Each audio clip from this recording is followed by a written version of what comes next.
الحمد لله رب العالمين وبه نستعين والصلاة والسلام على أشرف الأنبياء وسيد المرسلين وعلى آله وصحبه ومن تبعهم بإحسان إلى يوم الدين أما بعد فأعوذ بالله من الشيطان الرجيم وهو الذي أنشأكم من نفس واحدة فمستقر ومستودع قد فصلنا الآيات لقوم يفقهون.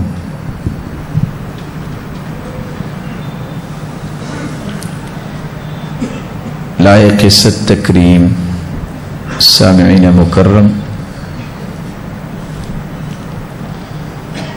اللہ ذو الجلال ہم سب کے خالق، مالک اور رازق ہیں۔ اس کا احسان عظیم ہے کہ جس نے ہمیں اپنے گھروں کے ساتھ اور علم و دانش کے ساتھ وابستگی نصیب فرمائی۔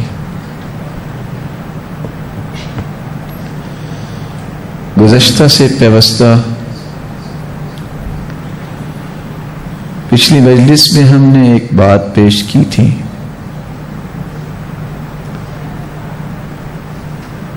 آج اس بات کی ہم تکمیل کریں گے۔ ہم نے یہ بیان کیا تھا کہ انسان کو ہمیشہ دنیا کے اندر اپنے گھر، اپنے مال و دولت، اپنی خواہشات، اپنی تمناؤں کی تکمیل کا ہی ایک شوق اور ذوق اور تڑپ ہوتی ہے، لیکن اسے یہ یاد رہنا چاہیے کہ اللہ تعالیٰ نے اس کے لیے 4 قسم کے گھر بنائے ہیں، اور ہر گھر دوسرے گھر سے بڑا بھی ہے، وقت کے اعتبار سے بھی اور حجم کے اعتبار سے بھی۔ انسان کا سب سے پہلا گھر، جس کو شکم مادر کہتے ہیں، یخلقکم فی بطون امہاتکم خلقا من بعد خلق فی ظلمات 3۔ اس گھر میں انسان کو کوئی ہوش نہیں ہوتی،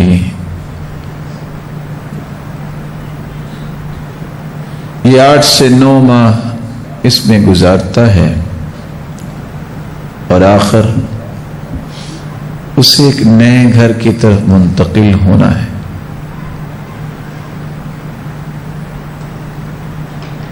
وہ نیا گھر اس کا وہ دنیا ہے، روئے زمین پہ جب اس کا قدم آتا ہے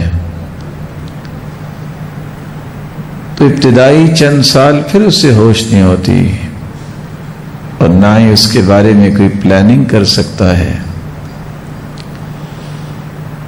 یہ گھر حجم کے اعتبار سے بھی اور وقت کے اعتبار سے بھی پہلے گھر سے بڑا ہے۔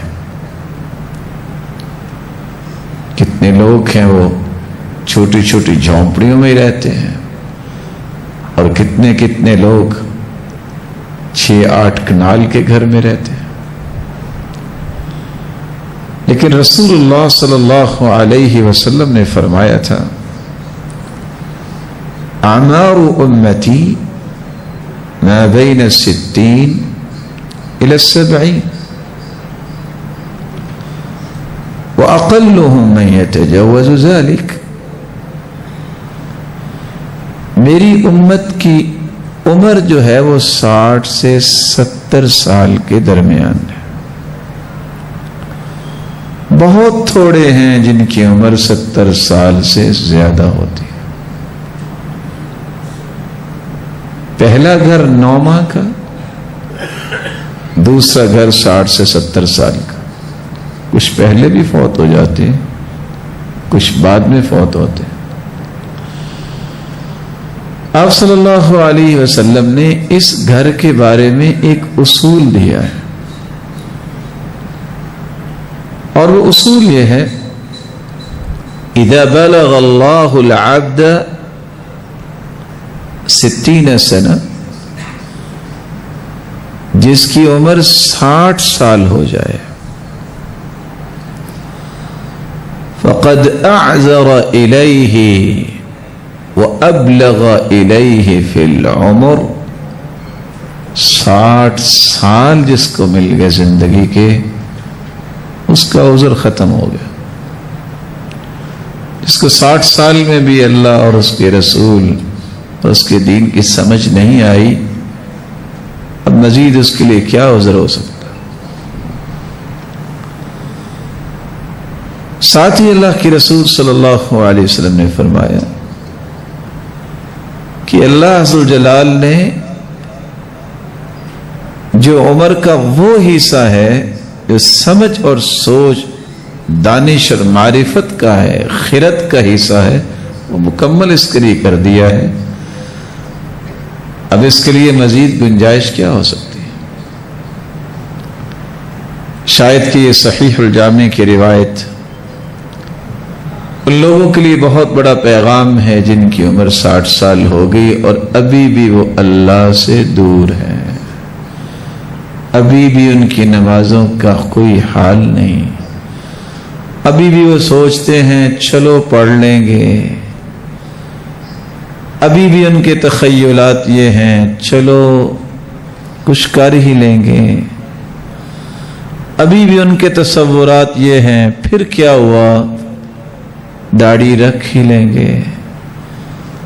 ابھی بھی وہ ان کے حاشیے تخیلات میں یہی بات بیٹھی ہوئی ہے، چلو میں کون سا ساری دنیا سے برا ہوں، کچھ نیکیاں بھی تو کرتا ہوں. قد اعذر اللہ الیہ، اللہ نے اس کا عذر ختم کر دیا. اللہ تعالیٰ 60 سال والوں کو بھی ایمان نصیب فرمائے اور اس سے کم عمر والوں کو بھی ایمان نصیب فرمائے.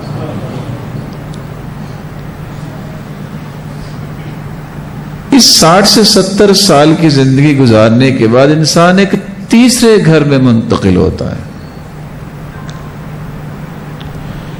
جس کو قبر بھی کہتے ہیں، جس کو برزخ بھی کہتے ہیں. حتی اذا جاء احدهم الموت قال رب ارجعون لعلی اعمل صالحا فيما تركت كلا انها كلمة هو قائلها ومن ورائهم برزخ الى يوم يبعثون. موت کے منہ میں جب انسان چلا جاتا ہے، قرآن نے کتنی بڑی بات کہہ دی. انسان تمنا کرے گا رب ارجعون، اللہ مجھے ایک مرتبہ واپس لوٹا دے. کیا کرو گے؟ لعلی اعمل صالحا فیما ترکت، جو میں نیکیاں نہیں کر سکا شاید کہ میں نیکیاں کر لوں. اللہ فرماتے ہیں کلا، ہرگز نہیں. انہا کلمۃ هو قائلها، یہ تو ایک کہنے والے کی بات ہی ہے نا. ہم نے جو لوح محفوظ میں نظام لکھا ہے، ہمارے ہاں سسٹم یہ ہے کہ جو دنیا سے چلا جائے وہ واپس نہیں کبھی آیا.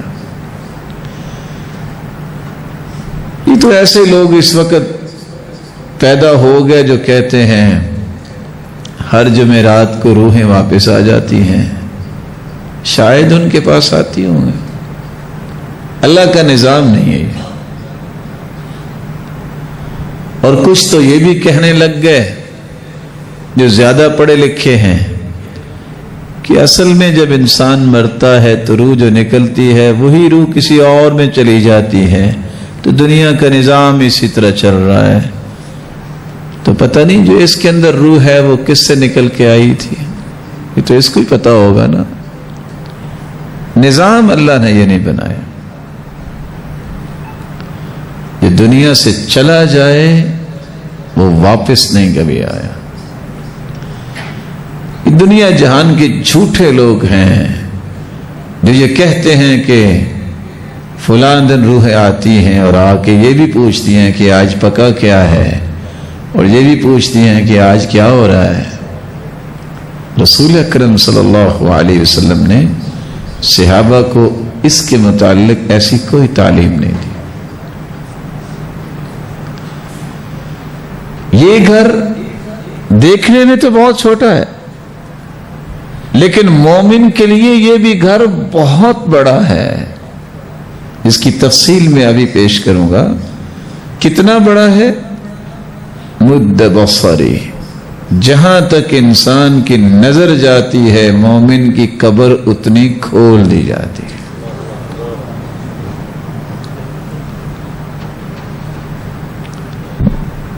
اس گھر میں کتنا وقت گزرنا ہے یہ اللہ ہی جانتا ہے.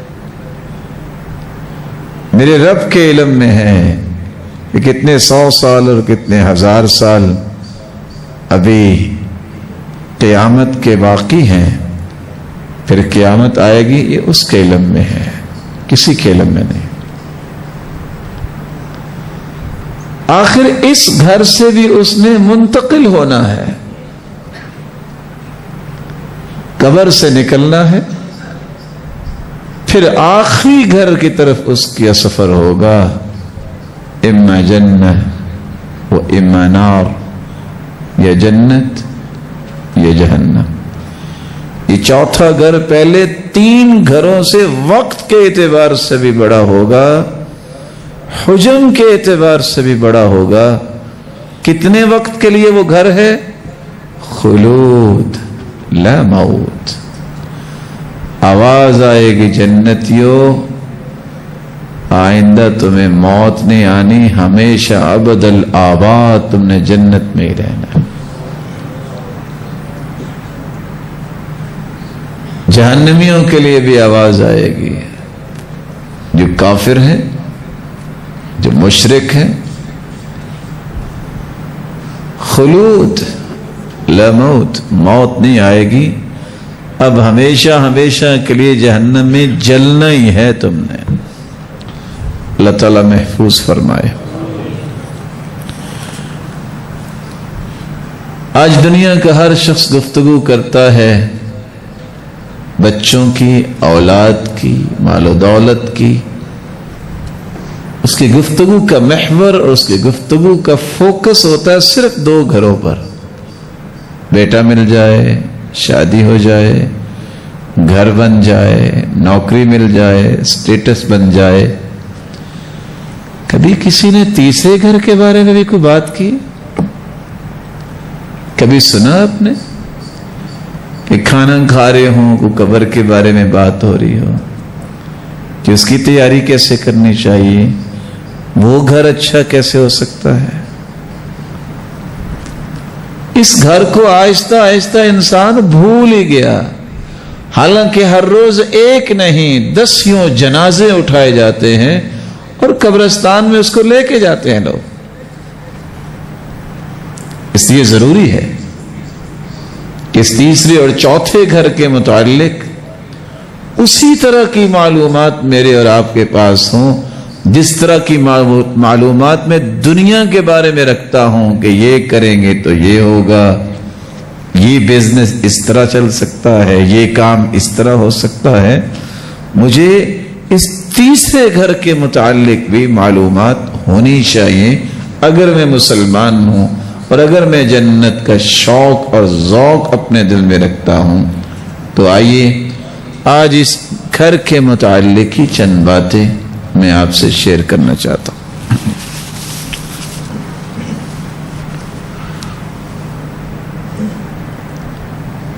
انسان کا جو تیسرا گھر ہے جس کو بھول کے لوگ آخری آرام گاہ بھی لکھ دیتے ہیں، آخری آرامگاہ قبر نہیں ہے، آخری آرامگاہ انسان کی جنت ہے جو مومن ہے۔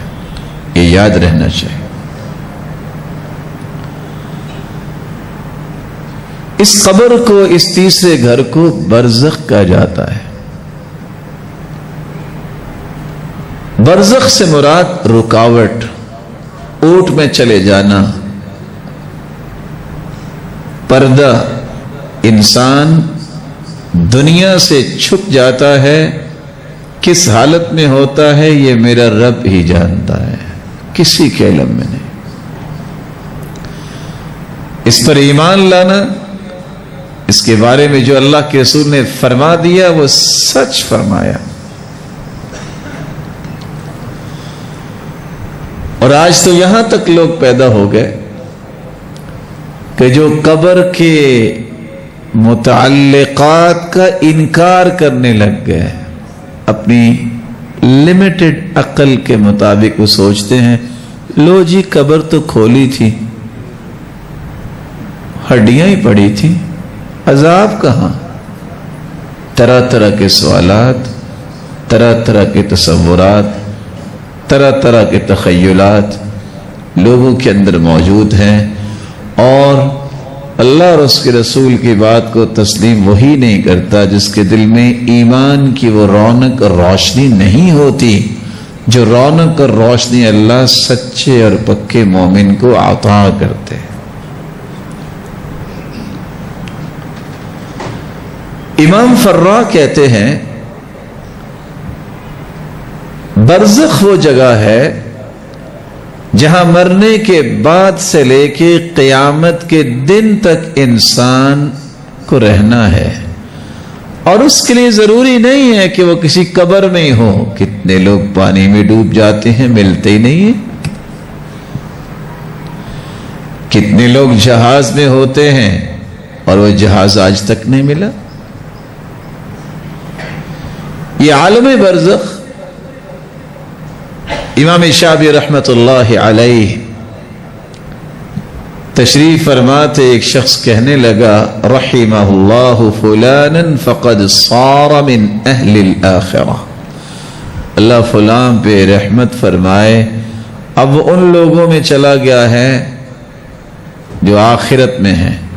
تو امام شعبی نے فرمایا لم يصر من اہل الاخرہ وَلَكِنَّهُ صَارَ مِنْ أَهْلِ الْبَرْزَخِ، مرنے کے بعد انسان آخری گھر یا آخرت میں منتقل نہیں ہوتا، وہ عالم برزخ میں چلا جاتا۔ رسول اکرم صلی اللہ علیہ وآلہ وسلم نے اس عالم برزخ کے بارے میں مسلمانوں کو کیا تعلیمات دی ہیں، ایک تو یہ سمجھنا ضروری ہے، دوسری یہ بات سمجھنا ضروری ہے کہ اس گھر میں رہتے ہوئے سزائیں کس کو ملیں گی اور انعامات کس کو ملیں گے، یہ سمجھنے والی بات ہے۔ تیسری یہ بات بھی سمجھنے والی ہے کہ سزائیں کیوں ملیں گی، اعمال کون سے ہوں گے، اور چوتھی یہ بات بھی سمجھنے والی ہے کہ برزخ کی سزاؤں سے، قبر کے عذاب سے بچانے والے اعمال کون سے ہیں۔ یہ چار چیزیں ہر مسلمان کو سمجھنی چاہیے، اور ہم کوشش کریں گے کہ دو باتیں اور بھی پیش کریں کہ آخر روح نکلتی ہے تو یہ جاتی کہاں ہے، اور اس بات کا بھی حل پیش کریں کہ آج جو انکار کرنے والے ہیں وہ انکار کیوں کرتے ہیں، انہیں کس طرف لوٹنا ہوگا تاکہ وہ صحیح بات تک پہنچ سکے۔ تو آئیے رسول اللہ صلی اللہ علیہ وسلم کی برزخی زندگی کے بارے میں جو تعلیمات ہیں، ان تعلیمات کے چند پہلو میں آپ کی خدمت میں پیش کرتا ہوں۔ سنن ابن ماجہ کی ایک روایت ہے 4267، سیدنا عثمان رضی اللہ تعالی عنہ جب بھی کسی قبر پہ جاتے دفنانے کے لیے بہت رویا کرتے، اتنا روتے حتی یبل لحیتہ، ان کی داڑھی آنسوؤں سے تر ہو جاتی۔ ان سے یہ کہا گیا کہ تذکر الجنت والنار، جنت کا بھی آپ تذکرہ کرتے ہیں، جہنم کا بھی تذکرہ کرتے ہیں، کبھی اتنا آپ روئے نہیں، لیکن قبر کے پاس آ کے آپ کیوں روتے ہیں؟ قبرستان میں جب کسی کو دفنانے جاتے ہیں۔ تو انہوں نے جو جواب دیا یہ سمجھنے والا ہے۔ کہا میں نے اللہ کے رسول صلی اللہ علیہ وسلم سے سنا تھا، ان القبر اول منازل الاخرہ فان نجا منه فما بعده ایسر منه وان لم ينج منه فما بعده اشد۔ قبر یہ آخرت کی طرف منتقل ہونے کی پہلی سیڑھی ہے، جو یہاں نجات پا گیا بعد میں بھی اس کے لیے نجات آسان ہو جائے گی، اور جو یہاں کامیاب نہ ہوا اس کے لیے بعد والی گھاٹیاں بہت مشکل ہیں۔ اور کہا میں نے اللہ کے رسول صلی اللہ علیہ وسلم سے سنا تھا، ما رأيت منظرا قط الا والقبر افظع من، قبر جیسی بھیانک جگہ میں نے دیکھی کوئی نہیں۔ اللہ جلال اس بھیانک جگہ پہ اپنی رحمت کا نزول فرمائے۔ آپ صلی اللہ علیہ وآلہ وسلم خود جب قبرستان گئے تو جہاں آپ نے یہ فرمایا ہے کہ قبر جیسی بھیانک جگہ کوئی نہیں، وہاں قبر کے کنارے پہ بیٹھے آپ رونے لگ گئے، اتنا روئے حتی بل الثرى، جس جگہ پہ بیٹھے تھے وہ مٹی آنسوؤں سے تر ہو گئی۔ اور آپ کیا کہنے لگے؟ یا اخوانی لمثل هذا فاعدوا، میرے بھائیوں اس قبر کی تیاری کر لو، اس قبر کی تیاری کر لو۔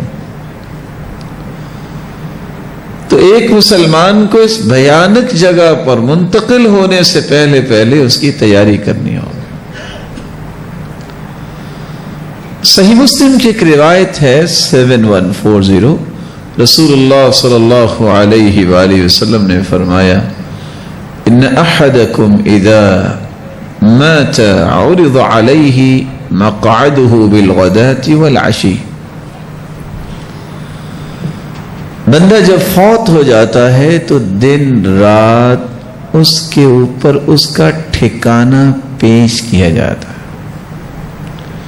فَإِن كَانَ مِنْ أَهْلِ الْجَنَّةِ فَمِنْ أَهْلِ الْجَنَّةِ، جنتی ہے تو دن رات صبح و شام اسے جنت کا نظارہ کروایا جاتا ہے۔ وَإِن كَانَ مِنْ أَهْلِ النَّارِ فَمِنْ أَهْلِ النَّارِ، جہنمی ہے تو صبح و شام اسے جہنم کا نظارہ کروایا جاتا ہے۔ اور کہا جاتا ہے هذا مقعدك حتى يبعثك الله إليه يوم القيامة، اب تو تم یہاں ہو، جب اس قبر سے نکلو گے تو یہ تیرا ٹھکانہ ہے۔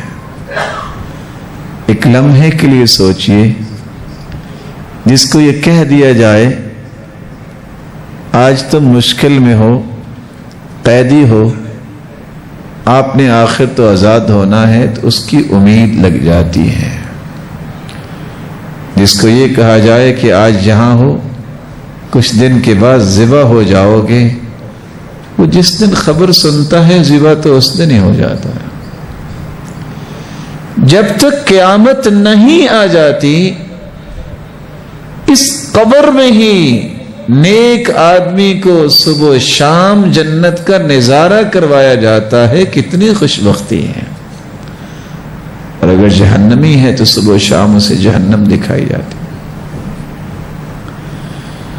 رسول اکرم صلی اللہ علیہ وآلہ وسلم کی زوجہ مطہرہ سیدہ عائشہ فرماتی ہیں، یہ روایت صحیح بخاری کی 1372، اور یہ روایت بھی سمجھنے والی ہے۔ اللہ کے رسول صلی اللہ علیہ وآلہ وسلم کی زوجہ مطہرہ سیدہ عائشہ کے پاس ایک یہودیہ عورت آئی اور آ کے کہتی ہیں، اعاذک اللہ من عذاب القبر۔ یہودیہ عورت کہتی ہے کہ اللہ آپ کو عذاب قبر سے بچائے۔ سیدہ عائشہ رضی اللہ تعالی عنہا فرماتی ہیں، میں نے جب یہ بات سنی تو میں نے فوراً رسول اللہ صلی اللہ علیہ وسلم سے سوال کر دیا کہ کیا قبر میں عذاب ہوگا؟ قال نعم عذاب القبر حق، عذاب قبر حق ہے۔ سیدہ عائشہ فرماتی ہیں، فما رأيت رسول اللہ صلی اللہ علیہ وسلم بعد صلى صلاة إلا تعوذ من عذاب القبر۔ میں پھر دیکھتی تھی کہ رسول اللہ صلی اللہ علیہ وسلم جب بھی نماز پڑھتے قبر کے عذاب سے اللہ کی پناہ طلب کرتے۔ آج سوچنے کی بات یہ ہے، یہودیوں کو یہ بات پتہ تھی کہ عذاب قبر ہے، مسلمان آج اس بات کو ماننے سے انکار کر گئے۔ اور روایت کس کتاب کی ہے؟ صحیح بخاری۔ فرمان کیا ہے؟ ان عذاب القبر حق، عذاب القبر حق، عذاب قبر یہ حق ہے۔ رسول اللہ صلی اللہ علیہ وآلہ وسلم کے بارے میں صحابی کہتے ہیں، یہ بھی صحیح بخاری کی روایت ہے 1375، خرج رسول اللہ صلی اللہ علیہ وسلم بعدما غربت الشمس۔ سورج غروب ہونے کے بعد اللہ کے رسول نکلے، فسمع صوتا، آپ نے آواز سنی، آواز سنتے ہی فرمایا، یہود تعذب فی قبورها، یہ جو آوازیں میں نے سنی ہے، یہودیوں کو قبروں میں عذاب دیا جا رہا ہے۔ اس حدیث سے بھی یہ پتہ چلا کہ قبر کے اندر عذاب ہوگا، اور اللہ کے رسول صلی اللہ علیہ وسلم نے صحابہ کرام کو خبر دی۔ یہ بھیانک منظر جس میں عذاب ہوگا، اس کی تیاری کرنا یہ ہر مسلمان کی ذمہ داری ہے۔ رسول اللہ صلی اللہ علیہ وسلم نے پھر اس قبر میں جانے کے لیے جو حالات پیش آتے ہیں اس پہ ایک تفصیلی بات صحابہ کو سمجھائے۔ ابو ایوب رضی اللہ تعالی عنہ، براء ابن عازب رضی اللہ تعالی عنہ ان حدیثوں کی راوی ہیں۔ رسول اللہ صلی اللہ علیہ وآلہ وسلم نے صحابہ کرام کو یہ تفصیل سمجھائی۔ صحیح الجامع کی روایت ہے 557، ان العبد المؤمن، بندہ مومن، اذا كان في انقطاع من الدنيا، جب وہ دنیا کو چھوڑنے لگتا ہے، واقبال من الاخرہ، اور آخرت کی طرف اس کے قدم اٹھتے ہیں، جس کا پہلا مرحلہ جو ہے وہ قبر ہوتی ہے، نزل الیہ من السماء ملائکۃ بیض الوجوہ، آسمان سے اللہ فرشتے اتارتے ہیں، سفید چہروں والے فرشتے مومن کی روح کو قبض کرنے کے لیے آتے ہیں. کأن وجوہہم الشمس، اس قدر روشن چہرے ہوتے ہیں ان فرشتوں کے جو مومن کی روح قبض کرنے کے لیے آتے ہیں جیسے سورج کی روشنی. معہم کفن من اکفان الجنہ، ایک کفن وہ ہے جو میں اور آپ پہنائیں گے یا پہناتے ہیں. ان فرشتوں کے پاس جنتی کفن ہوتے ہیں. وحنوط من حنوط الجنہ، ایک وہ خوشبو ہے جو میت کو غسل کے بعد لگائی جاتی ہے، اور ایک وہ خوشبو ہے جو مومن کی روح قبض کرنے کے لیے آسمان سے فرشتے خوشبو جنت سے لے کے آتے. حتی یجلس منہ مد البصر، یہ فرشتے کتنے ہوتے ہیں؟ یہ فرشتے کہاں کے بیٹھتے ہیں؟ جہاں انسان کی نظر جاتی ہے جہاں تک یہ اتنی دور فرشتے بیٹھ جاتے ہیں. وہاں بیٹھ کے کیا کرتے ہیں؟ ان کا حکم ہی ہے. ثم یجی ملک الموت حتی یجلس عند رأسه، اچانک پھر ملک الموت آتا ہے جو آ کے اس انسان کے سر کے پاس بیٹھ جاتا. فیقول، بیٹھتے ہی کہتا ہے، ایتھا النفس الطیبہ اخرجی الی مغفرۃ من اللہ ورضوان، اے پاکیزہ روح آ جاؤ اللہ کی مغفرت اور اللہ کی رضا کی طرف. فتخرج فتسیل کما تسیل القطرہ من فی السقاء، مومن کی روح نکلتی ہے اور اس طرح نکل کے بہہ جاتی ہے جس طرح پانی کا قطرہ جو ہے وہ مشکیزے کے منہ سے نیچے آ جاتا ہے. فیأخذها، ملک الموت اس روح کو لے لیتا ہے. فإذا أخذها، جب ملک الموت وہ روح لے لیتا ہے، لم يدعوها في يده طرفة عين، وہ جو سورج کی روشنی جتنے چہروں والے فرشتے دور بیٹھے ہوتے ہیں جن کے پاس جنتی کفن بھی ہوتے ہیں اور خوشبو بھی ہوتی ہے، ملک الموت کے ہاتھ میں اتنی دیر بھی وہ روح نہیں رہنے دیتے جتنی آنکھ جھپکتی ہے. حتی یأخذوها، اس روح کو فرشتے لے لیتے ہیں. فیجعلوها فی ذلک الکفن وفی ذلک الحنوط، فوراً اسے اس جنتی کفن میں لپیٹ لیتے ہیں اور جنتی خوشبو میں اسے لے آتے ہیں. وَيَخْرُجُ مِنْهَا كَأَطْيَبِ نَفْحَةِ مِسْكٍ وُجِدَتْ عَلَى وَجْهِ الْأَرْضِ، اس قدر خوشبو اس روح سے پھر آتی ہے کہ دنیا میں کسی کستوری کی ایسی خوشبو نہیں ہے. فَيَسْعَدُونَ بِهَا، اور وہ آسمان سے آنے والے فرشتے اس روح کو لے کے آسمان کی طرف ہی چڑھنا شروع ہو جاتے. فلا يمرون على ملأ من الملائكة الا قالوا، جب بھی وہ فرشتے دوسرے فرشتوں کے پاس سے گزرتے ہیں تو وہ فرشتے سوال کرتے ہیں، ما هذا الروح الطیب، یہ پاکیزہ روح کیسی ہے؟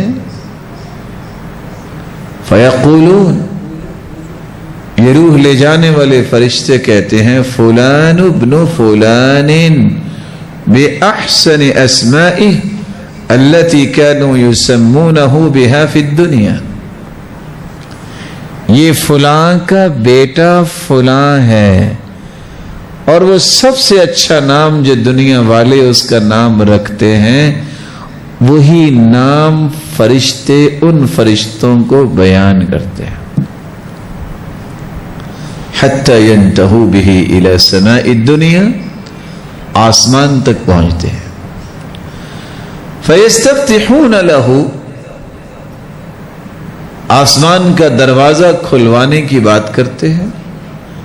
فیفتح لہ، پہلے آسمان کا دروازہ کھولا جاتا ہے. فیشیعہ من کل سماء مقربوها الی السماء التي تلیها، پھر وہاں سے اور فرشتے ان کے ساتھ مل جاتے ہیں. فیشیعوها، اگر اس کا معنی سمجھنا ہو، تشبیہ نہیں کہ اگر کسی نے یہ کہنا ہو کہ اسلام آباد اکٹھے جائیں گے اور اپنے اپنے شہر میں رہو، وہاں سے ساتھ ملتے جائیے گا. اللہ کے نورانی فرشتے پہلے آسمان سے اس کے ساتھ ہو جاتے ہیں، یہاں تک کہ ہر آسمان پہ پہنچتے ہیں، دروازہ کھلوایا جاتا ہے اور روح کو لے کے یہ جا رہے ہیں اور فرشتے بھی ساتھ جا رہے ہیں. حتی ینتہی الی السماء السابعہ، یہاں تک کہ 7ویں آسمان تک پہنچ جاتے. فیقول اللہ عز وجل اکتبوا کتاب عبدی فی علیین، اللہ کا حکم ہوتا ہے میرے اس بندے کا نام علیین میں لکھ دو. وَأَعِيدُوا عَبْدِي إِلَى الْأَرْضِ فَإِنِّي مِنْهَا خَلَقْتُهُمْ وَفِيهَا أُعِيدُهُمْ وَمِنْهَا أُخْرِجُهُمْ تَارَةً أُخْرَى. اب اس روح کو واپس لے جاؤ میرے بندے کے پاس، میں نے مٹی سے ہی پیدا کیا، اسے مٹی میں ہی واپس جانا ہے، اور میں قیامت کے دن اسے مٹی سے ہی دوبارہ اٹھاؤں. فتعاد روح، اس روح کو واپس لایا جاتا ہے. جب روح انسان کے جسم میں آتی ہے اس وقت اس کو قبر تک لے جایا جا چکا ہوتا ہے. فیأتیہ ملکان، 2 فرشتے آتے ہیں قبر میں. فیجلسانی، اسے پھر بٹھاتے ہیں. اور دوسری روایت میں آتا ہے اذا قبر المیت، جب کسی کو قبر میں میت کو ڈال دیا جاتا ہے، اتاہ ملکان اسودان ازرقان، 2 فرشتے جس کو منکر اور نکیر کہتے ہیں، اسودان ازرقان. کیسے وہ فرشتے ہوتے ہیں؟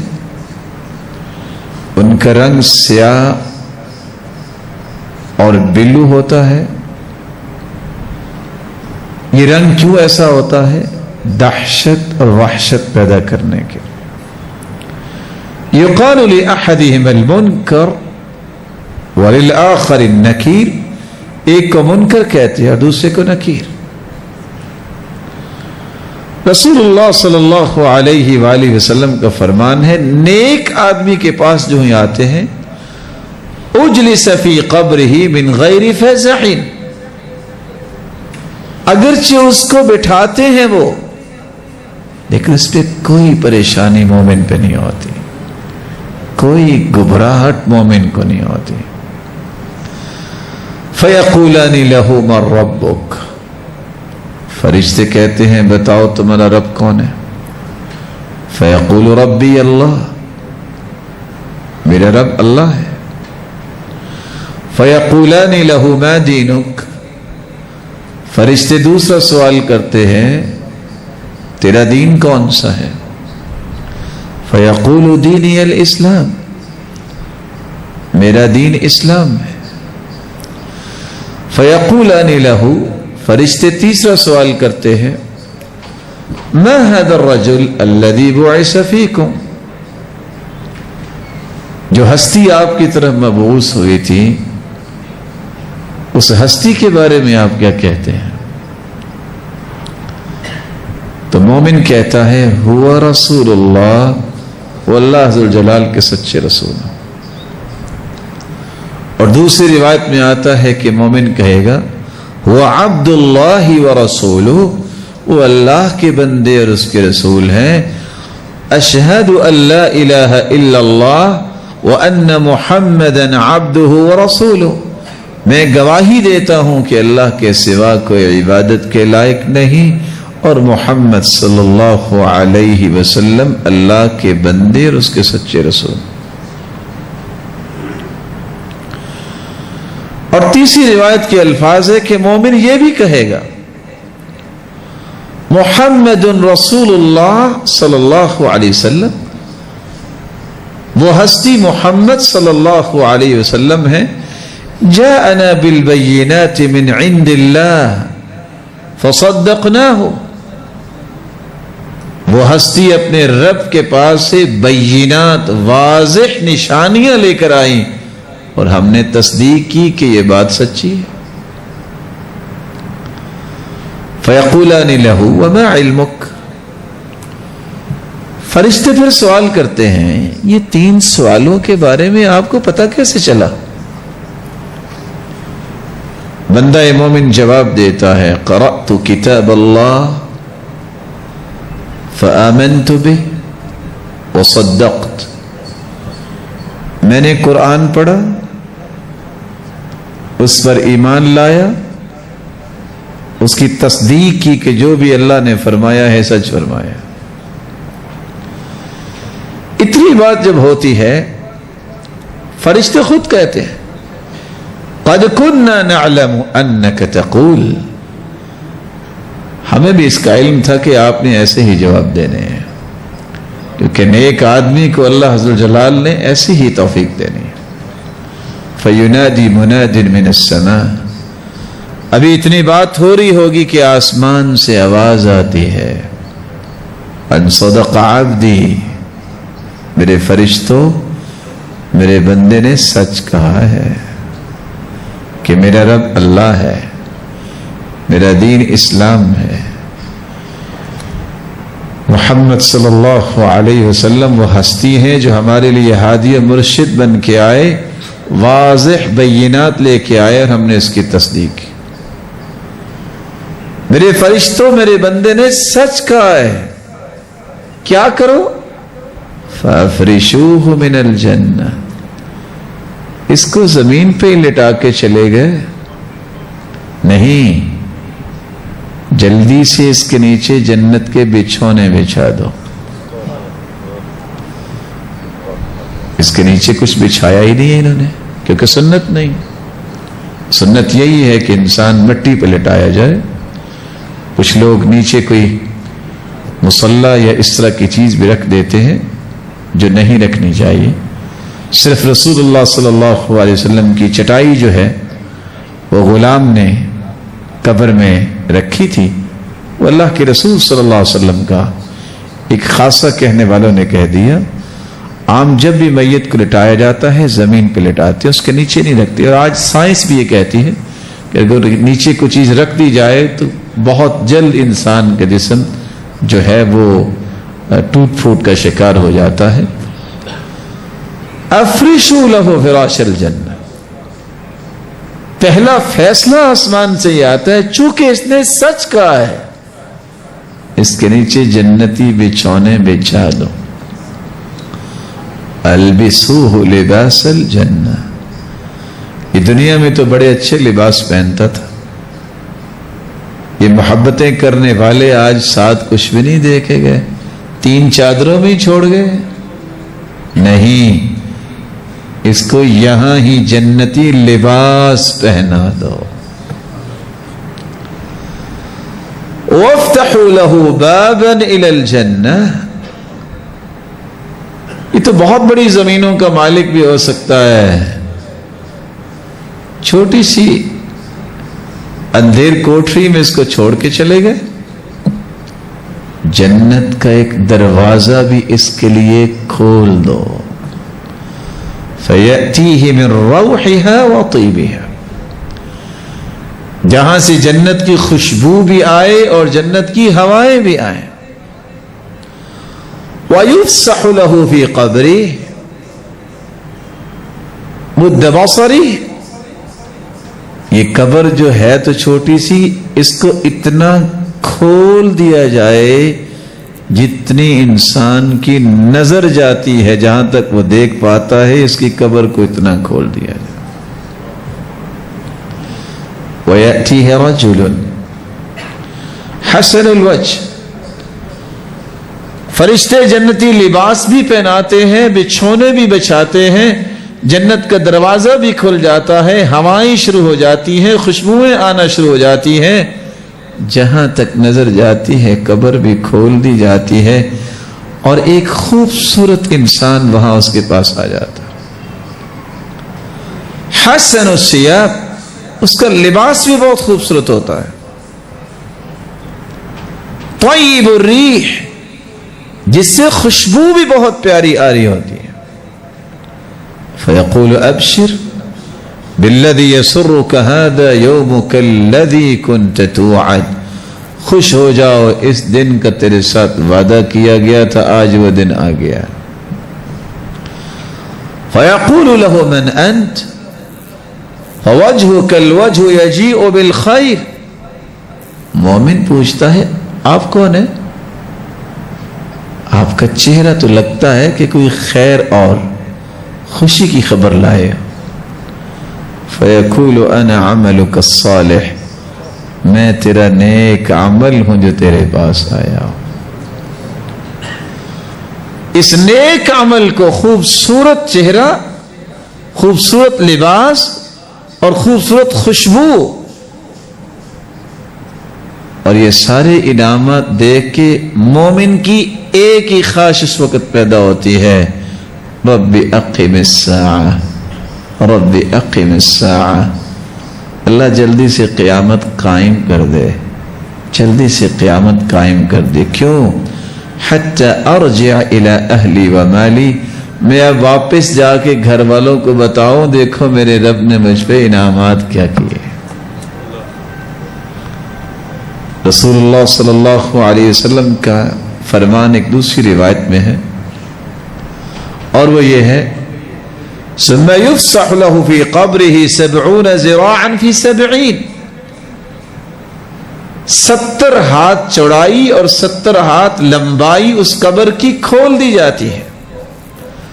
ثم ينور له، صرف قبر کو نہیں کھولا جاتا بلکہ اس کو منور کر دیا جاتا ہے، اس میں روشنی آ جاتی ہے.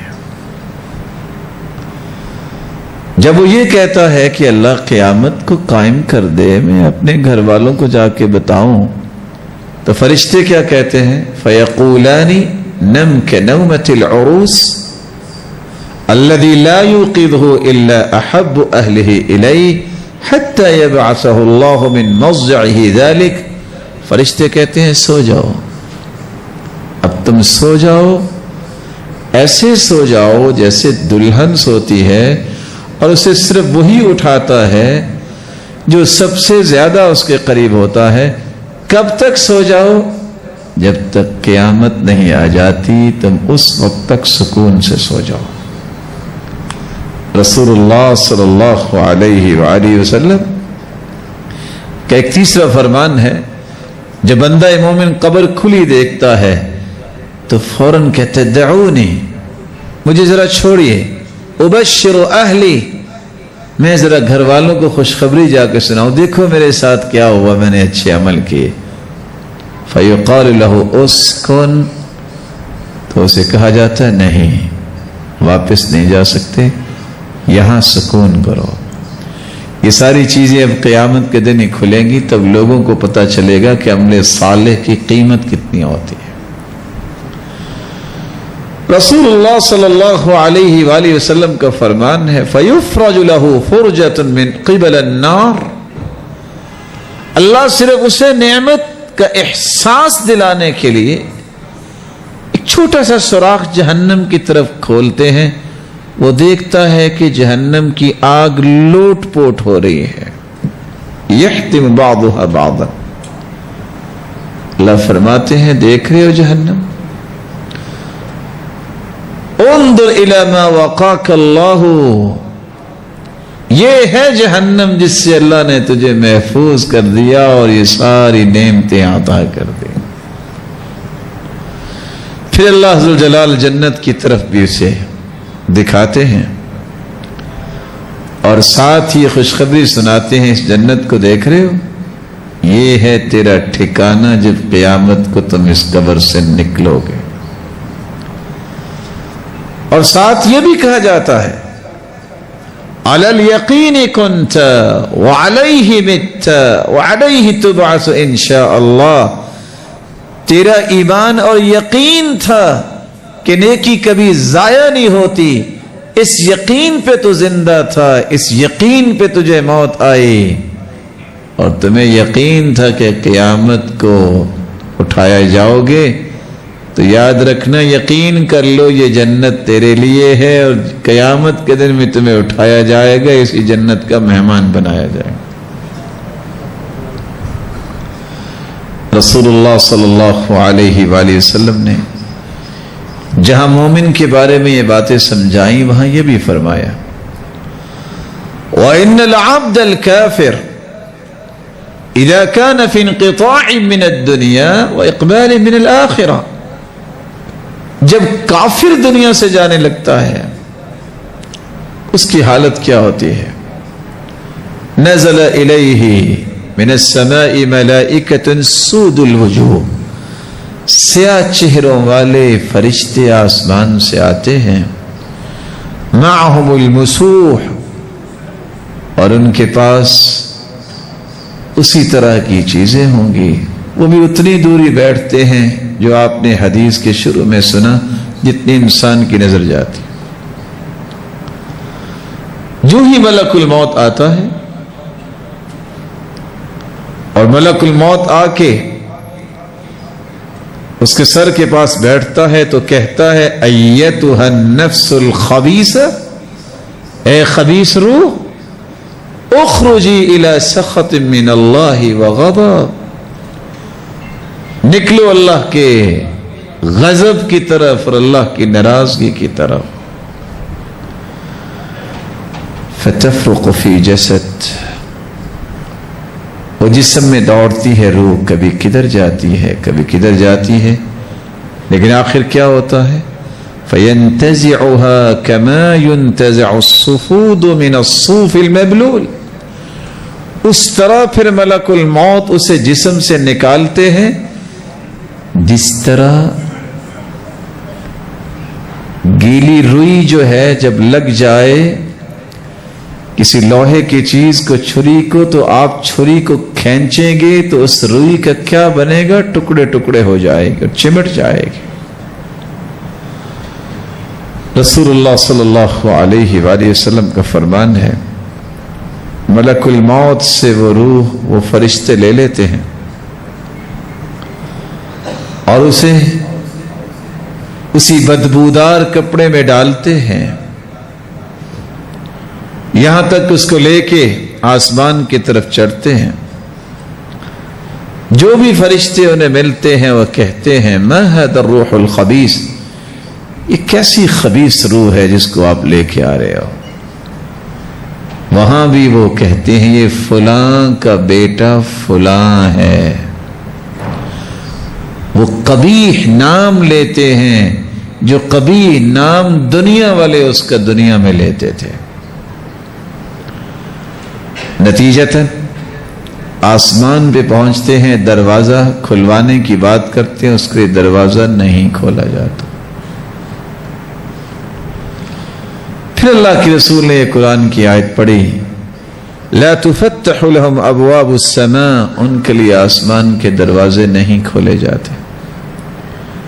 نتیجتاً وہاں ہی اللہ کا حکم آتا ہے اکتبوا کتابہ فی سجین فی الارض السفلی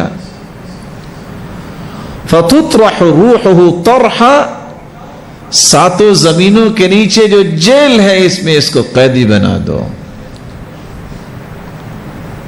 اور اسے پھینک دیا جاتا ہے. پھر جب اس کا حساب ہونے لگتا ہے فتعاد روحہ فی جسدی، اس کے جسم میں روح واپس لائی جاتی ہے، فرشتے آتے ہیں، اسے بٹھایا جاتا ہے انتہائی گھبراہٹ کی حالت میں۔ پہلا سوال کرتے ہیں بتاؤ تیرا رب کون ہے، تیرا دین کون سا ہے، اس ہستی کے بارے میں کیا کہتے ہو؟ لیکن یہ بد نصیب تینوں سوالوں کے جواب میں کہتا ہے لا ادری، میرے علم میں نہیں۔ ہاں لا ادری، ہاں کا کیا معنی ہے کہ انہو یتذکر شیئا ولم یدکر، سوچتا ہے یہ رب رسول دین کی بات تو دنیا میں سنتا تھا لیکن اسے یاد نہیں آئے گی۔ اور بدقسمتی کیا ہے، وہ کہے گا سمعت الناس یقولون قولا فقلت، میں تو لا الگ تھا، لوگوں سے میں نے سنا کہ وہ یہ کہتے ہیں تو میں بھی ویسے ہی کہتا تھا، میری اپنی تو کوئی رائے اور علم نہیں تھا، میں تو لوگوں کے پیچھے لگتا تھا، لوگ ایسے کہتے تھے تو میں نے بھی ویسے ہی کہنا شروع کر دیا۔ رسول اللہ صلی اللہ علیہ وسلم کا فرمان ہے، اللہ عز و جلال کی طرف سے یہ کہا جائے گا ان کذب عبدی، یہ جھوٹ بول رہا ہے، فافرشوہ من النار، اس کو زمین پہ لٹا کے گئے ہیں، زمین بھی ٹھنڈی ہے، یہ اس کا بھی مستحق نہیں، اس کے نیچے جہنم کے انگارے بچھا دو۔ والبسوہ لباس النار، یہ 3 چادریں پہنا کے گئے ہیں اس کو، یہ اس کا بھی مستحق نہیں، جہنمی لباس آگ کا اسے پہنا دو۔ وَافْتَحُوا لَهُ بَابًا إِلَى النَّارِ فَيَأْتِيهِ مِنْ حَرِّهَا وَسُمُومِهَا، جہنم کا دروازہ کھول دیا جائے، جہنم کی گرمی اور اس کی وہ زہر اس تک پہنچے اور وہ گرم ہوائیں اس کی طرف آئیں۔ وَيُضَيَّقُ عَلَيْهِ قَبْرُ حَتَّى تَخْتَلِفَ أَضْلَاعُهُ، اور اس کی قبر کو بھی تنگ کر دیا جائے، اتنا تنگ کر دیا جاتا ہے کہ اس کی ہڈیاں ایک دوسرے کے اندر چلی جاتی ہیں،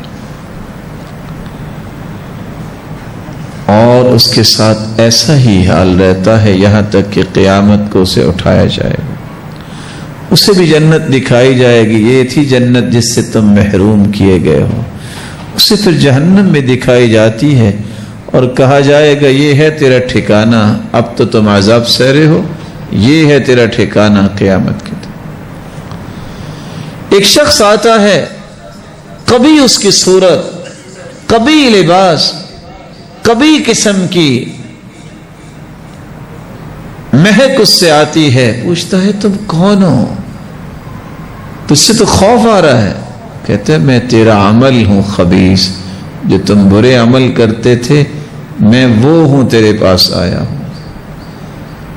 ابشر بالذی یسوءک ھذا، خوش ہو جاؤ اس کام کے لیے تم اپنے آپ کو لگائے رکھتے تھے، آج اسی کا بدلہ تمہیں مل رہا ہے۔ اس وقت یہ کہے گا رب لا تقم الساعہ، اے اللہ قیامت کو قائم نہ کرنا، کیونکہ اس میں قیامت کے بعد تو ابد الآباد مجھے یہ عذاب ہونے ہیں۔ رسول اللہ صلی اللہ علیہ وآلہ وسلم نے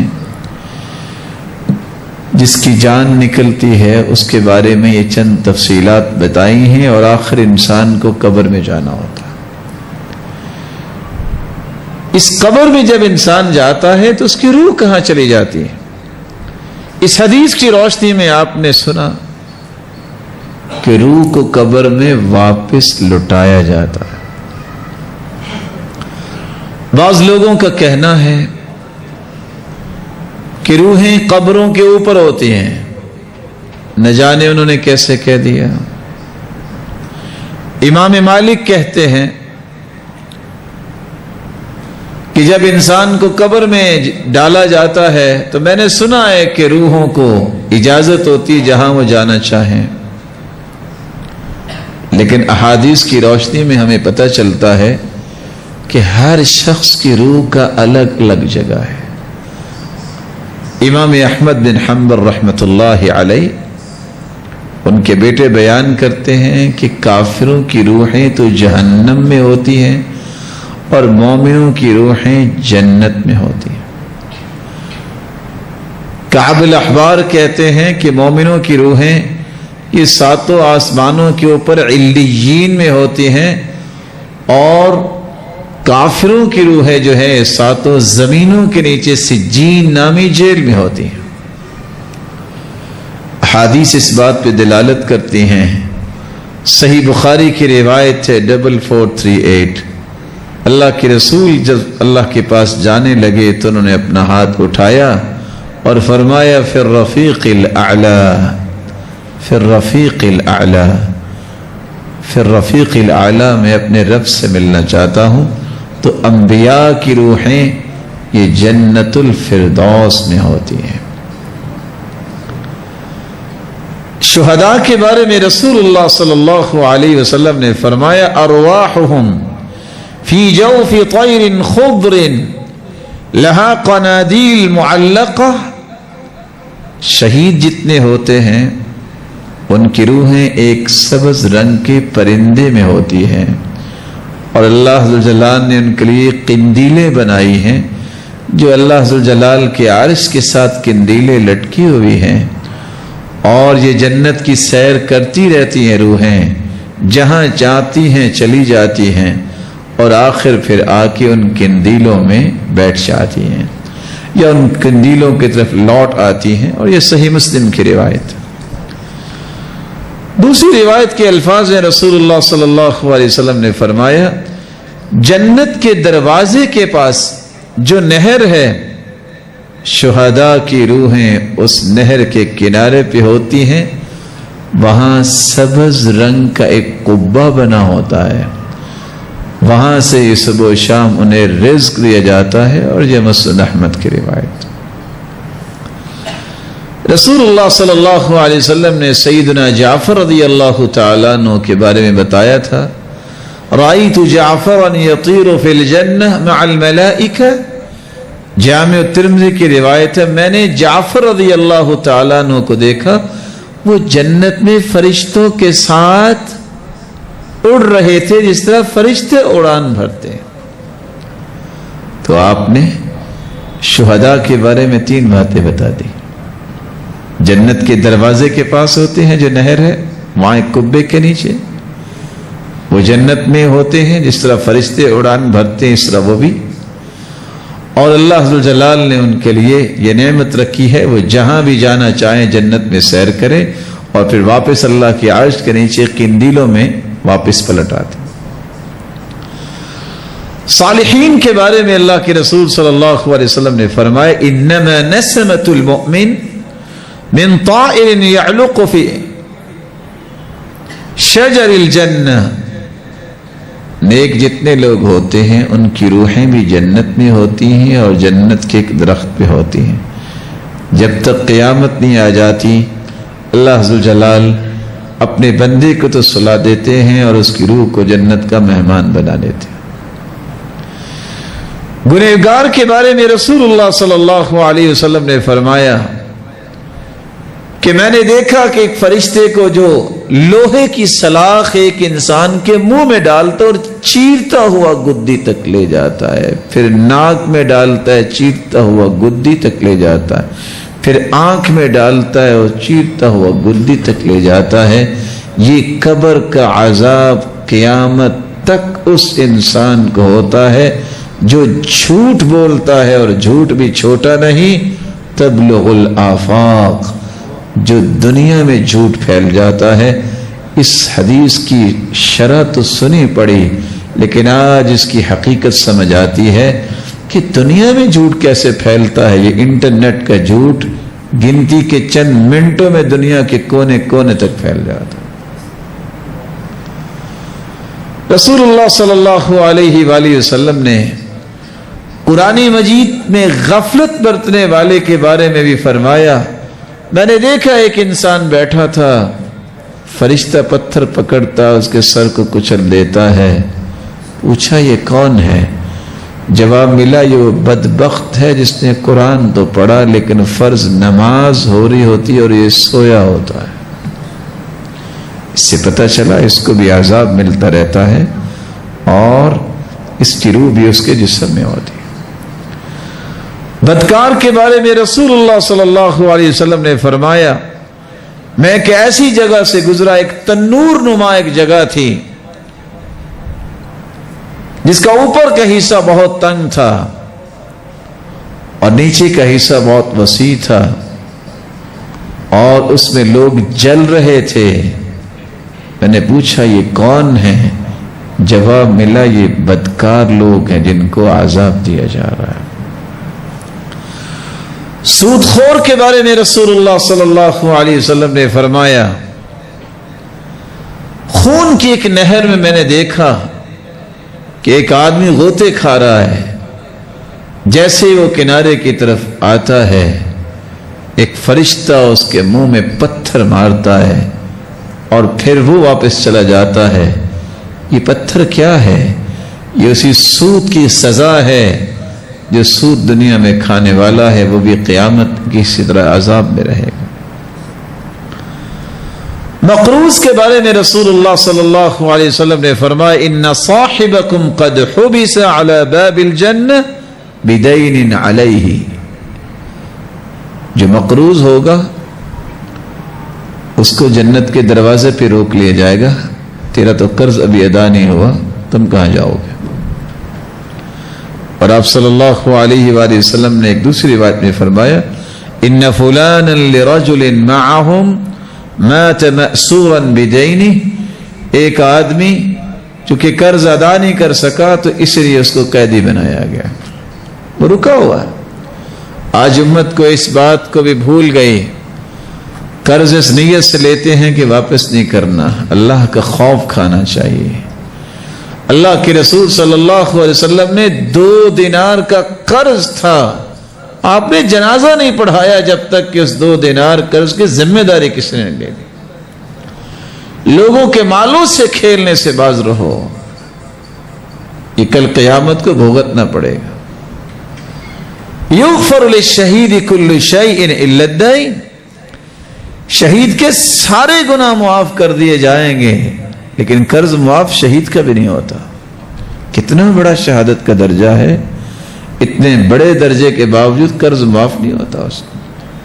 اس لیے اللہ سے دعا کریں اللہ جو مقروض ہیں ان کی غیبی خزانوں سے مدد فرما دے۔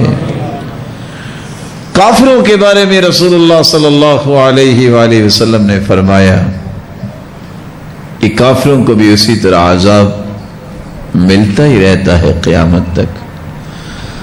مشرکین کی نابالغ اولاد جو بچے ہی فوت ہو جاتے ہیں، جب ان کے بارے میں رسول اللہ صلی اللہ علیہ وسلم سے سوال کیا گیا کہ وہ کہاں ہوں گے، تو آپ نے فرمایا اللہ اعلم بما كانوا عاملین، اللہ ہی ان کے بارے میں جانتا ہے۔ علماء امت کا اس بات میں موقف یہ ہے کہ مشرکین کے بچے اگر وہ بلوغت سے پہلے چھوٹے ہی فوت ہو جائیں تو قیامت کے دن یہ جنتیوں کے خدمت گزار ہوں گے، کیونکہ ان کو تو پتہ ہی کچھ نہیں۔ رسول اللہ صلی اللہ علیہ وآلہ وسلم کے ان فرامین سے پتہ چلتا ہے کہ جب انسان قبر میں ہوتا ہے تو قبر میں صرف جسم نہیں ہوتا، اس کی روح بھی ساتھ ہوتی ہے۔ نعمتیں انسان کے جسم اور روح دونوں کو ملتی ہیں، عذاب بھی جسم کو بھی ملتا ہے اور روح کو بھی ملتا ہے، اور یہ ہے عقیدہ اہل سنت والجماعہ کا جو صحیح عقیدہ ہے۔ خوارج کا موقف یہ ہے، خارجی لوگ جو ہیں، جہمیہ جو ہیں اور بعض معتزلہ جو ہیں، وہ کہا کرتے تھے کہ قبر میں نہ کوئی عذاب ہے نہ کوئی نعمتیں، اور بعض کا کہنا یہ ہے کہ صرف جسم کو یہ عذاب ملتا ہے، روح کو نہیں ملتا، اور بعض کا یہ کہنا ہے صرف روح کو ملتا ہے، جسم کو نہیں ملتا۔ مومن وہ بات کرتا ہے جو اللہ کے رسول نے کی ہوتی ہے۔ اللہ کے رسول کے فرامین سے پتہ چلتا ہے کہ یہ عذاب قبر میں انسان کے جسم کو بھی ہوتا ہے اور اس کی روح کو بھی ہوتا ہے، اور نعمتیں بھی اللہ ذوالجلال دونوں کو دیتے۔ تیسرا اور آخری نقطہ میں پیش کرنا چاہوں گا کہ اس قبر میں جو عذاب ہوتے ہیں اس کا سبب کیا ہے۔ نمبر 1، چغل خور قبر میں ہی پھنس جائے گا، ادھر کی بات اٹھائی ادھر لے گئے۔ نمبر 2، طہارت اور پاکیزگی کا خیال نہ کرنے والا، پیشاب کے چھینٹے پڑ رہے ہیں کوئی پرواہ نہیں، یہ قبر میں ہی پھنس جائے گا اور قبر میں اس کو عذاب کا سامنا کرنا پڑے گا۔ نمبر 3، غیبت کرنے والا، رسول اکرم صلی اللہ علیہ وسلم جا رہے تھے، فرمایا ان 2 قبروں کو عذاب ہو رہا ہے کسی بڑے گناہ کی وجہ سے نہیں، ہے تو بڑے گناہ، لوگ اس کو بڑا سمجھتے نہیں، ایک چغل خور ہے اور دوسرا پیشاب کے چھینٹوں سے پرہیز نہیں کرتا۔ چغل خوری اور غیبت اور پاکیزگی کا خیال نہ کرنے والے کے ساتھ امانت میں خیانت کرنے والا، یہ بھی قبر میں ہی پھنس جائے گا۔ ایک شخص میدان میں ہی مارا گیا، لوگوں نے کہا شہید ہو گیا، آپ نے فرمایا شہید ہو گیا؟ ان الشملہ التي قد غلها لتشتعل عليه نارا، غنیمت کے مال میں سے بغیر اجازت اس نے چادر جو چرائی تھی وہ آگ کی چادر بن کے اس کو لپٹی ہوئی ہے، تم کہتے ہو شہید ہو گیا؟ تو خیانت کرنے والا یہ شخص قبر میں پھنس جائے۔ قرآن پڑھنے کے باوجود قرآن کو چھوڑ دینے والا، فرض نمازوں میں کوتاہی کرنے والا، قرآن پڑھا ہے، اس سے بڑی کیا صلاحیت چاہیے؟ نماز ہو رہی اور وہ سویا ہوا ہے، یہ قبر میں ہی پھنس جائے گا۔ جھوٹ بولنے والا، بدکاری کرنے والا، سود کھانے والا، یہ قبر میں ہی پھنس جائیں گے۔ بہت ضروری بات ہے کہ اس عذاب سے بچنے کے لیے بھی مسلمانوں کو پلاننگ کرنی چاہیے، اور پلاننگ کا وہ آسان طریقہ ہے جو اللہ کے رسول نے بیان کیا ہے۔ سب سے پہلا کام، ہر روز سورۃ الملک پڑھ کے سویا کر۔ حدیث میں آتا ہے سورۃ تبارک ہی المانعہ من عذاب القبر، جو سورۃ الملک پڑھتا ہے اللہ اسے عذاب قبر سے محفوظ فرما دیں گے۔ یہ سورۃ ملک اسے عذاب قبر سے بچائے۔ دوسرا کام، صدقہ کرنا۔ ان الصدقہ لتطفئ عن اہلها حر القبور، صدقہ کرنے والا اتنا خوش نصیب ہے، اللہ اس صدقے کی وجہ سے اس کی قبر کو ٹھنڈا کر دیتے ہیں۔ علماء امت کہتے ہیں یہ قبر کی ٹھنڈک سے مراد یہ ہے کہ اس کو قبر میں عذاب نہیں ہوگا، بلکہ رسول اللہ صلی اللہ علیہ وسلم نے فرمایا جو نماز کی پابندی کرتا ہے، روزہ رکھتا ہے، زکوٰۃ دیتا ہے، لوگوں کے لیے خیر خواہی کو معاشرے میں عام کرتا ہے، اللہ اس کو بھی عذاب قبر سے محفوظ فرمائیں گے۔ جب فرشتے سوال کرنے لگیں گے، نماز کہے گی سوال نہ کرو، دوسری طرف سے آئیں گے زکوٰۃ کہے گی سوال نہ کرو، روزہ کہے گا سوال نہ کرو، پاؤں کی طرف جائے گا تو خیر خواہی اور صدقہ کہے گا سوال نہ کرو، لیکن آخر تو سوال ہونے ہیں۔ عذاب قبر سے بچنا ہے تو نماز، روزہ، زکوٰۃ، خیر خواہی کو عام کیا جائے۔ ایک 7واں طریقہ بھی ہے عذاب قبر سے بچنے کا، اللہ کی راہ میں پہرا دینا۔ جو اللہ کی راہ میں پہرا دیتا ہے اللہ اسے بھی عذاب قبر سے محفوظ فرمائے گا۔ 8واں وہ شخص جو اللہ کی راہ میں شہید ہوتا ہے اسے بھی عذاب قبر سے محفوظ کیا جائے۔ صحیح الجامع کی روایت 5773، جو انسان جمعے کے دن فوت ہوتا ہے، یہ جمعے کی رات کو فوت ہوتا ہے، اللہ عز وجل اس سے بھی وقاہ اللہ من فتنة القبر، قبر کی آزمائشوں سے اللہ عز وجل اسے بھی محفوظ فرما دیتا۔ آپ صلی اللہ علیہ وسلم نے یہ بھی فرمایا جو انسان پیٹ کی بیماری میں فوت ہوتا ہے تو اللہ عز وجل اسے بھی قبر کی ان آزمائشوں سے محفوظ فرماتے ہیں۔ اور آخری طریقہ، جو دعا کرتا ہے جو اللہ کے رسول نے سکھائی ہیں، ان دعاؤں سے بھی اللہ قبر کی آزمائشوں سے محفوظ فرمائیں گے. اللہم رب جبرائیل ومیکائیل ورب اسرافیل اعوذ بک من النار ومن عذاب القبر. اے جبرائیل اور میکائیل اور اسرافیل کے رب، میں تیری پناہ طلب کرتا ہوں تو مجھے عذاب قبر سے بھی بچا، مجھے جہنم سے بھی بچا. یہ سنن نسائی کی روایت. آپ صلی اللہ علیہ وآلہ وسلم نے ایک دوسری دعا بھی سکھائی. آپ نے فرمایا استعیذوا باللہ من عذاب القبر، اللہ ذو الجلال سے عذاب قبر کی پناہ طلب کیجیے. تو آپ صلی اللہ علیہ وسلم ہر نماز میں دعا کیا سکھا کے گئے؟ اللہم انی اعوذ بک من عذاب القبر ومن عذاب النار. اللہ ذو الجلال سے دعا ہے کہ اللہ ذو الجلال ہر ایک کو عذاب قبر سے محفوظ فرمائے اور ایسے اعمال کی توفیق دے جس سے قبر اس کے لیے نعمتوں والا گھر بنے. دنیا کے اندر تو خوشیاں ڈھونڈنے کے لیے انسان کیا کچھ کرتا ہے، ایک تیسرا گھر بھی ہے جہاں ہر ایک نے منتقل ہونا ہے. اس گھر کی خوشیاں ڈھونڈنے کے لیے اللہ کے رسول کے بتائے ہوئے طریقوں کو اختیار کرنا چاہیے.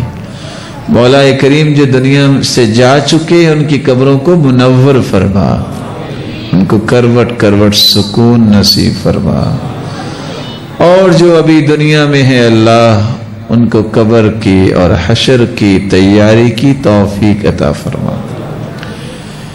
یہاں بات کو مکمل کرنے کے لیے میں ایک گزارش کرنا چاہوں گا، کیونکہ قبر کا یہ موضوع ہے. قبر کے بارے میں چند باتیں ایک مسلمان کو یاد رہنی چاہیے کہ قبر کی اونچائی اور بناوٹ کیسی ہونی چاہیے، چونکہ اس طرح کے مسائل عموماً بیان نہیں ہوتے. آپ صلی اللہ علیہ وسلم نے 4 باتوں کے بارے میں منع کر دیا ہے. نہا رسول اللہ صلی اللہ علیہ وسلم ان تجسس القبور، قبر کو پختہ نہیں بنایا جائے گا. وَأَن يُكْتَبَ عَلَيْهَا أَن يُبْنَ عَلَيْهَا وَأَن يُكْتَبَ عَلَيْهَا وَأَن تُوطَى. پختہ قبر بنانا بھی منع، قبر پہ کوئی عمارت بنانا بھی منع، اس پہ کتبے لکھ لکھ کے لگانا بھی منع، اور قبر کی بے حرمتی کرنا، اسے روندنا بھی منع ہے. تو یہ یاد رہنا چاہیے ایک مسلمان کو کہ قبر پختہ نہیں بنانی چاہیے، اس پہ کوئی تعمیر نہیں کرنی چاہیے، جیسے کہ آج کل قبروں پہ اوپر مزار بن جاتے ہیں. اس سے اللہ کے رسول نے منع کر دیا. وہ وَيُبْنَ عَلَيْهَا، اس پہ کوئی عمارت نہیں بنائی جائے، یہ کتبے لکھ لکھ کے نہیں لگائے جائیں گے، اور اس کی بے حرمتی بھی نہیں کی جائے گی. وَأَن تُوطَى. اور آپ صلی اللہ علیہ وآلہ وسلم نے یہ بھی فرمایا لا تقعدوا علی القبور، قبروں پہ مت بیٹھو. اس سے ایک تو بے حرمتی ہے، مجاور بن کے بھی مت بیٹھو، اور ویسے بھی قبر کے اوپر نہ بیٹھو. رسول اکرم صلی اللہ علیہ وآلہ وسلم نے ایک چھٹی بات بھی مسلمانوں کو سمجھائی کہ قبر کی طرف منہ کر کے نماز نہ پڑھو. لا تصلوا الی القبور ولا تجلسوا علیہا، قبروں کی طرف منہ کر کے نماز نہیں پڑھتے. والمتخذین علیہا المساجد، جو قبروں پہ مسجدیں بنا لیتے ہیں ان پر بھی لعنت ہے.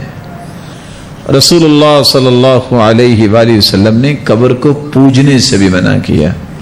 فرمایا اللہم لا تجعل قبری وثنا، اے اللہ میری قبر کو بت نہ بنانا. لعن اللہ قوما اتخذوا قبور انبیائهم مساجد، اللہ کی لعنت ہے ان لوگوں پر جو قبروں کو مسجدیں بنا لیتے ہیں. آپ صلی اللہ علیہ وآلہ وسلم سے بڑھ کے دنیا میں کون ہے؟ آپ صلی اللہ علیہ وسلم کی قبر مبارک سے بڑھ کے کون سی قبر ہو سکتی ہے؟ اور آپ صلی اللہ علیہ وسلم خود فرما رہے ہیں اللہ میری قبر کو بت نہ بنانا. رسول اللہ صلی اللہ علیہ وسلم نے یہ بھی فرمایا اجعلوا من صلاتکم فی بیوتکم ولا تتخذوها قبورا اپنے گھروں میں قرآن کی تلاوت کیا کرو، اسے قبرستان نہ بناؤ، کیونکہ قبرستان میں قرآن کی تلاوت نہیں کی جاتی۔ اور آپ نے یہ بھی فرمایا اپنے گھروں میں نماز پڑھا کرو، صلوا فی بیوتکم ولا تتخذوها قبورا، گھروں کو قبرستان نہ بناؤ کیونکہ قبرستان میں نماز نہیں ہوتی۔ رسول اللہ صلی اللہ علیہ وآلہ وسلم نے قبر کے بارے میں یہ حکم دیا تھا، سیدنا علی رضی اللہ تعالیٰ عنہ، جو بھی قبر بلند دیکھو اس کو برابر کر دو، جو بھی مورتی دیکھو اس کو توڑ دو۔ صحابی کہتے ہیں میں نے سید المرسلین کی قبر دیکھی، نحو شبرن، زمین سے ایک بلشت اونچی تھی۔ رأیت قبر النبی صلی اللہ علیہ وسلم مسنما، کوہان نما قبر تھی رسول اللہ صلی اللہ علیہ وسلم کی۔ اور آپ صلی اللہ علیہ وآلہ وسلم نے قبروں کے بارے میں ابتدا میں حکم دیا کہ نہ جاؤ، بعد میں آپ نے قبرستان جانے کی اجازت دی، فرمایا کنت نہیتکم عن زیارت القبور فزوروها، میں تمہیں اجازت دیتا ہوں کہ تم قبرستان جاؤ، خود بھی اللہ کے رسول دعا کرنے گئے جو دنیا سے جا چکے تھے، لیکن جانے کے مقاصد بھی بیان کیے۔ فإنها تذکر الموت، قبرستان جاؤ گے کسی کو دفنانے دعا کرنے، تمہیں اپنی موت یاد آئے گی۔ فإنها تذکر الآخرہ، قبرستان جاؤ گے تمہیں آخرت یاد دلائے گی۔ ترق القلب، تمہارے دل نرم ہوں گے۔ تدمع العین، تمہاری آنکھوں سے آنسو بہیں گے، تمہیں بھی خیال آئے گا کہ ہم نے بھی ایسی جگہوں پہ آنا ہے۔ فإن فی زیارتها عبرہ، عبرت ملے گی۔ تذکرہ، تمہیں یاد آئے گی میں نے بھی تو ایک دن قبر میں جانا ہے۔ ولا تقولوا حجرا، وہاں جا کے کوئی غلط بات نہ کرنا۔ ما یسخط الرب، ایسے کلمات نہ بول دینا جس سے رب ناراض ہو جائے۔ یہ آداب ہیں جو رسول اللہ صلی اللہ علیہ وسلم نے سکھائے۔ جب کسی کو قبرستان میں لے کے جاؤ تو سنت یہ ہے یدخل من قبل رجلی، ہم کیا کرتے ہیں قبر کے دائیں یا بائیں چار پئی رکھتے ہیں اور پکڑ کے اس کو لٹا دیتے ہیں، نہیں، سنت یہ ہے کہ قبر میں جب داخل کرنا ہے تو میت کو پاؤں کی طرف سے داخل کرنا چاہیے، بسم اللہ وعلی ملت رسول اللہ۔ اور یہ بات ذہن میں ہونی چاہیے، جس بات کا خیال نہیں کیا جاتا۔ آپ صلی اللہ علیہ وسلم نے فرمایا قبر میں وہ اتارے الذی لم یقارف اللیل، جو گزشتہ رات اپنی بیوی کے پاس نہیں گیا۔ ان آداب کو سمجھنا چاہیے۔ اور آپ صلی اللہ علیہ وسلم نے جب صحابی کے لیے دعا کی، فاستقبل القبلہ، قبلہ رخ ہو کے دعا کی، تو کوشش اس بات کی ہونی چاہیے دفنانے کے بعد جب دعا کرتے ہیں، جیسے کہ اللہ کے رسول نے فرمایا تھا کہ اب اس کے لیے ثابت قدمی کی دعا کرو، فإنہ الآن یسأل، اب اسے سوالات ہو رہے ہیں۔ اس وقت دعا کرتے وقت جہاں بھی کوئی کھڑا ہے اسے قبلہ رخ ہو کے دعا کرنی چاہیے۔ مولا کریم سے دعا ہے اللہ اس وقت سے پہلے ہمیں اپنا محبوب بنا دے، مقربین کی صف میں شامل فرما دے۔ اللہ ان لوگوں کی صف میں شامل فرما جن کو موت کے وقت کلمہ نصیب ہو جائے، جن کو تیری جنت کی بشارت سنائی جاتی ہے۔ اللہ ان لوگوں کی صف میں شامل فرما جن کی روحوں کو تیری جنت کی سیر کروائی جاتی ہے۔ الہ العالمین، یہ زندگی، یہ موت، یہ تیرے ہاتھ میں ہے۔ اللہ تو زندہ بھی رکھ اپنا محبوب بنا کے، جب بلائیں تو ایمان کی خوبصورت کیفیت میں، اور قیامت کے دن صالحین اور انبیاء اور شہداء اور صدیقین کا ساتھ نصیب فرما، اور اپنے دیدار کا مستحق بنا۔ وآخر دعوانا الحمد للہ رب العالمین۔